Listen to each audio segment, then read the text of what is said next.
कभी कभी होता है ना, हमारे आसपास का माहौल ऐसा होता है कि मन बिल्कुल विचलित हो जाता है। कई बार घर में ऐसी सिचुएशन आ जाती है, तो कई बार ऑफिस में। ऐसे में आपको कुछ समझ में नहीं आता।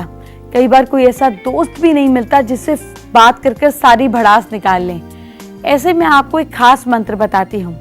घर में सिचुएशन हो, बाहर हो या सड़क पर हो, सिर्फ उस मंत्र का जाप करें और अपना दिल दिमाग शांत करें। इस बारे में आपसे बात करूंगी, लेकिन आपके घर का सेंटर ब्रह्मस्थान अगर खराब है तो आपको लाइफ में छोटी छोटी प्रॉब्लम्स आती ही रहेंगी। इस बारे में आपको और बताती हूँ। आपके घर का सेंटर पॉइंट जो है ये बहुत इंपॉर्टेंट है। ऐसे ही इंपॉर्टेंट है जैसे आपका पेट इंपॉर्टेंट है। तो आपके घर के ब्रह्मस्थल से जुड़ी कुछ फायदे और नुकसान की बातें आपको बताती हूँ। अगर आपके घर के सेंटर में लिविंग रूम है ना, सेंटर में कोई भी चीज हो सकती है, क्योंकि आजकल तो स्पेस कंस्ट्रेंट्स हैं। ऐसा तो नहीं है कि आंगन बनाकर तुलसी लगा सकते हैं बीच में। आजकल तो सब अपार्टमेंट में रहते हैं। तो अगर घर के बीचों बीच लिविंग रूम आता है जहां पर सब मिलकर बैठते हैं, तो इससे फायदा यह है कि फैमिली मेंबर्स के रिलेशनशिप अच्छे होते हैं। और अगर हेड ऑफ द फैमिली ब्रह्मस्थल पे, जो घर का सेंटर है, ब्रह्मस्थल पर रहते हैं या सोते हैं, तो इससे घर के सभी लोग उनकी बात का विरोध नहीं करते, उनकी बात को मानते चले जाते हैं। अगर आपके घर के सेंटर में कोई गड्ढा है या कोई डिप्रेशन है, या कई बार तो लोगों के घर में कुआं भी देखा जाता है, लेकिन ये गांव में होता है, पर यहाँ पर अगर गड्ढा है या अंदर दबा हुआ है तो फैमिली मेंबर्स की ग्रोथ में रुकावट आएगी, लाइफ में दुख और कष्ट होंगे। बाकी घर के मुकाबले ब्रह्मस्थल नीचा है या वहां कोई बहुत हैवी चीज पड़ी है, तो आपके अंतर मन की पावर में कमी आएगी और घर के बच्चों के कारण परेशानियां बड़ी रह सकती हैं।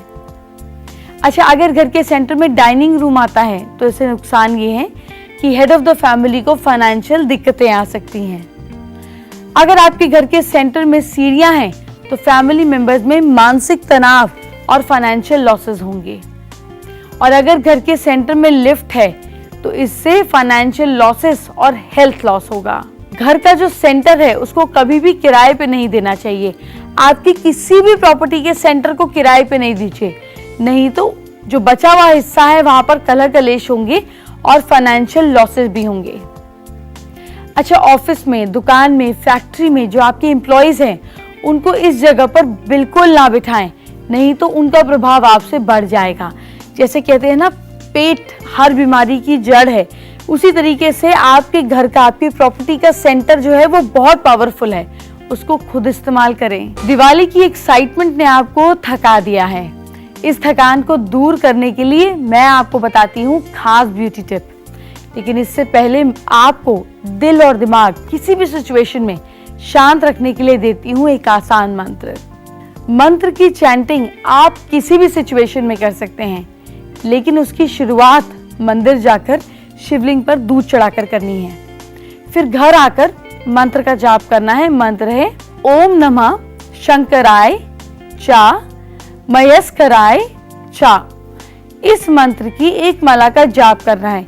कुछ दिन अगर एक ही समय पर और एक ही जगह पर बैठकर करेंगे तो वो सिचुएशन आपके ऊपर हावी नहीं होगी, किसी भी दिक्कत का सामना आपको नहीं करना पड़ेगा।